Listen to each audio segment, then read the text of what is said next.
hello class. The next topic of chapter 1, or we can say numerically the last topic of chapter 1 is mole concept in solution. हमने normal मोल concept पढ़ लिया और हमें solution का मोल concept पढ़ना है. पहले सोल्यूशन का मोल कंसेप्ट पढ़ने के लिए मुझे सोल्यूशन के 5 कंपोनेंट्स को पढ़ना पड़ेगा. सोल्यूशन के 2 कंपोनेंट्स होते हैं. पहला कंपोनेंट क्या है सोल्यूशन का? Solute which is present in lesser amount. Although ये कहना ठीक नहीं होता, solute can be present in more amount also, but generally हम उसको पहचानते ही ऐसे हैं, जो कम अमाउंट में प्रेजेंट है उसको सॉल्यूट बोलते हैं और जो ज़्यादा अमाउंट में प्रेजेंट है उसको सॉल्वेंट. लेकिन अगर मैं इनकी एग्जैक्ट डेफिनेशन बताऊं तो solute is one which has to be dissolved and the solvent is one in which we have to dissolve. I hope it is clear to you. जैसे मैंने एग्जाम्पल लिया चीनी और पानी का. I have to dissolve 1 tablespoon of sugar in 1 glass of water.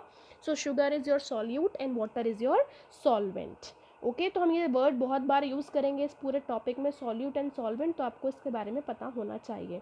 Now come to the 3 main types which we have to discuss in detail in this topic, that is molarity, which is designated by capital M, molality with small m, and normality with capital N.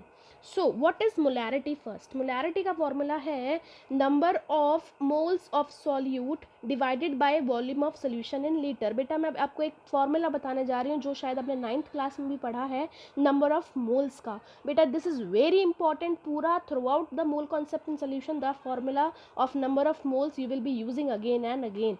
तो number of moles क्या होते हैं? Given mass किसी का भी divided by molar मास. जैसे मैंने example लिया छोटा सा, find number of moles in 24 grams of carbon. तो कार्बन का गिवन मास कितना दे रखा है? 24 ग्राम, और मोलर मास सबको पता है कितना होता है? 12. तो नंबर ऑफ मोल्स हो जाएंगे 24/12 is 2 given mass by molar mass. I hope it is clear to you. Now come to the question based on molarity. Question is find molarity if 2 gram of NaOH is dissolved in 2 liter of water. So what is the given mass of NaOH? It is 2 gram. Molar mass निकाल लेंगे. Sodium का 23 होता है, oxygen का 16 होता है और hydrogen का 1. Total is 40. Volume is 2 litre. What is the volume? 2 litre. Molarity is what? Number of moles of solute by volume of solution in litre. तो नंबर ऑफ मोल्स का formula again given mass by molar mass. Given mass 2 था, molar mass 40 था और volume था 2 litre. अगर यहाँ पर litre में गिवन नहीं है तो हमें लीटर में कन्वर्ट करना पड़ेगा. I hope everyone knows how to convert it into litres. मैं कैलकुलेट करूँगी, मेरा आंसर आ जाएगा. Unit is also capital M. बहुत जगह ग्राम पर उसमें भी देते, नंबर ऑफ मोल्स में भी देते हैं, बट हम कैपिटल M लिखेंगे तो दैट इज ऑल्सो फाइन. सो मोल पर लीटर भी हो सकती है इसकी यूनिट, और मोलैरिटी के लिए कैपिटल M भी लिख सकते हैं. The next is molality. It is little bit complicated as compare to molarity. So molality क्या होता है? Number of moles of solute. Numerator is same but denominator is different. That is here mass not volume, it is mass of solvent in kg. solvent, एक तो solution की बात नहीं कर रहे हैं और दूसरा वॉल्यूम की बात नहीं कर रहे हैं. mass of solvent in kg. अब मैंने एक बहुत इंपॉर्टेंट क्वेश्चन लिखा. आई हैव मेंशन्ड एनसीईआरटी का एग्जाम्पल है. बच्चे इसको शायद सबसे डिफिकल्ट क्वेश्चन बोलते हैं. आप लोगों को सॉल्व करने में प्रॉब्लम आती है, इसलिए मैंने एग्जाम्पल के लिए यही क्वेश्चन ले लिया कि डेंसिटी ऑफ 3m, m मतलब कैपिटल M मतलब molar, molarity, 3 molarity solution of NaCl is 1.25 ग्राम पर ml. 3 मोलर सोल्यूशन NaCl का है, उसकी डेंसिटी है 1.25 ग्राम पर ml. उसकी मोलैलिटी बता दीजिए. बेटा 3 मोलर सिर्फ ऐसे दे रखा, कहीं 5 मोलर 3 मोलर इस टाइप से गिवन हो तो 3 मोलर का मतलब होता है 3 मोल्स हैं और कितने लीटर में है? 1 लीटर में है. स्टैंडर्ड हम ऐसे लेते हैं. 5 मोलर का मतलब हुआ 5 moles of solute present in 1 litre of solution. So here 3 molar is given. It means 3 moles of solute in 1 liter of solution. 1 liter का मतलब 1000 ml. I hope everyone knows it. Density दे रखी है. Density 1.25 ग्राम पर ml. Density का formula हर एक बच्चे को पता होगा, हम बहुत पहले से पढ़ते आए हैं. नहीं पता तो दोबारा सीख लो. Density is equals to mass by volume. Density कितनी है सोल्यूशन की? 1.25. मास हमें फाइंड आउट करना है और वॉल्यूम कितना हमने निकाला? 1000 ml. तो मास ऑफ सोल्यूशन क्या आ गया? 1.25 into 1000 comes out to be 1250 gram. Done. Now we have molar mass of NaCl. Na का 23 होता है, क्लोरीन का 35.5 फिक्स्ड है, is equals to 58.5. Now moles of NaCl is equals to given mass by molar mass. अब number of moles कितने हैं मैंने निकाले थे 3 मोल्स. सेम पुट किया है. मास मुझे निकालना है NaCl का. मोलर मास 58.5 होता है. So mass of NaCl it means your solute comes out to be 775.5. अब मुझे सॉल्यूशन का मास पता है 1250. सॉल्यूट का मास पता है. क्या मैं सॉल्वेंट का निकाल सकती हूँ? और I hope everyone knows why we are finding out for solvent, because molality निकालने के लिए सॉल्वेंट का मास चाहिए. अब मुझे पता है मास ऑफ सॉल्यूशन क्या होता है. मास ऑफ NaCl मैंने कितना नमक डाला प्लस मास ऑफ वाटर मैंने कितना पानी लिया. सॉल्यूशन का पूरे का मास कितना है 1250. सिर्फ NaCl का कितना 175.5. और मास ऑफ वाटर मुझे यहाँ से मतलब दैट इज जो सॉल्वेंट पता चल जाएगा. 1250 minus 175.5 comes out to be 1074.5 gram. as we need mass of solvent in kg, so we are converting it into kg. I hope it is clear.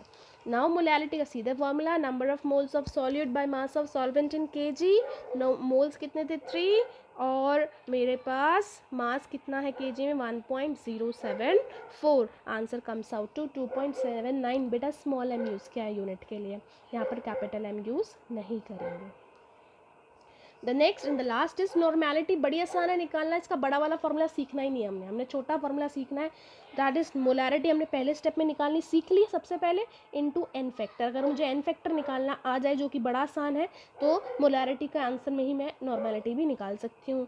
N factor क्या होता है? N factor होता है acids के लिए उसमें कितने H ions present है, बेसिस के लिए उसमें कितने OH आयन प्रेजेंट है, और आयंस के लिए उसमें कितना चार्ज प्रेजेंट है. मेनली बुक्स में लिखा होता है for acids it is basicity, for basis it is acidity, ऐसे करके मेंशन है. आप कंफ्यूज हो जाओगे इसलिए मैंने सिंपल वर्ड्स में निकाल रखा है. HCl का एन फैक्टर कितने H है इसमें 1, इसका एन फैक्टर भी 1. H2SO4 में कितने H है 2, तो इसका एन फैक्टर भी 2. सिमिलरली NaOH में कितने OH है 1, तो n factor 1. OH twice, CaOH twice calcium hydroxide कितना एन फैक्टर है 2. एल्यूमिनियम पे चार्ज कितना है 3, तो एन फैक्टर 3. कैल्शियम पे चार्ज कितना है 2, n factor is 2. I hope it is clear. N factor कभी भी नेगेटिव नहीं हम लेंगे. अब इसके बाद द लास्ट टॉपिक, इक्वेशंस भी होती हैं. मोलैरिटी की नॉर्मेलिटी की इक्वेशंस भी होती हैं. इनको करने के लिए हमें पता होना चाहिए कौन सी इक्वेशन कब लगानी है. बेटा अगर मैं एक ही टाइप के सॉल्यूशन में वेरिएशन कर रही हूँ, सपोज मैंने एक सॉल्यूशन लिया 100 ml, उसकी मोलैरिटी 0.5 थी. अगर मैंने उसमें 50 ml पानी डाल दिया तो अब उसकी मोलैरिटी कितनी हो जाएगी. डाइल्यूशन का केस वी कैन से. तो उसमें हमेशा यूज होता है M1V1 is equals to M2V2, या फिर नॉर्मेलिटी वाली equation N1V1 is equals to N2V2. अब मैंने क्वेश्चन लिया है 0.5 molar solution changes its volume from 100 ml to 150 ml, same जो मैंने अभी बात की. What will be a new molarity. अब M1 कितना 0.5 दे रखा है, V1 100 है, बाद में मैंने V2 कितना कर दिया 150, तो M2 कितना होगा. M1V1 is equals to M2V2. सीधे मैथ्स है आपकी, आप सॉल्व कर सकते हैं. अब ये सबसे इम्पॉर्टेंट है, इसमें NCERT में भी क्वेश्चंस दे रखे हैं और क्लास 12th में भी ये बहुत ज़्यादा काम आएगा. But if we are mixing two solutions, दो टाइप के सॉल्यूशंस को मिक्स कर रहे हैं, that equation will not be fruitful. जो हमने पढ़ी इसके लिए नई इक्वेशन बनती है. M1V1 को मैंने मिक्स किया M2V2 के साथ, तो एक नया सोल्यूशन बना जिसकी मोलैरिटी M3 हो गई और वॉल्यूम क्या रहा सेम. V1 100 लिया था, V2 50 लिया था, तो अब यहाँ पे कितना बन जाएगा 150, तो V1 plus V2. Similarly for normality also question लिया है find out the molarity of a solution formed by mixing 50 ml of 0.2 molar HCl plus 100 ml of 0.1 molar H2SO4. M1 0.2, V1 50, M2 0.1, V2 100. M1 into V1, this is 0.2 into 50 plus M2 into V2, that is 0.1 into 100 is equals to M3 50 plus 100. Self solve करेंगे M3 आ जाएगा. अब same question में molarity देने के बाद कोई हमसे normality पूछ ले तो घबराना नहीं है, because we knows how to convert molarity into normality by multiplying it by n factor. तो M1 कितना था 0.2 था, किसका था HCl का था, जिसके लिए एन फैक्टर कितना होगा 1, तो उसकी नॉर्मेलिटी कितनी हो जाएगी 0.2 इंटू 1. M2 कितना है 0.1, H2SO4 n factor is 2, that is 0.1 into 2. बस आ गया. तो वहाँ पर इक्वेशन लगा देंगे N1V1 plus N2V2 is equals to N3V1 plus V2।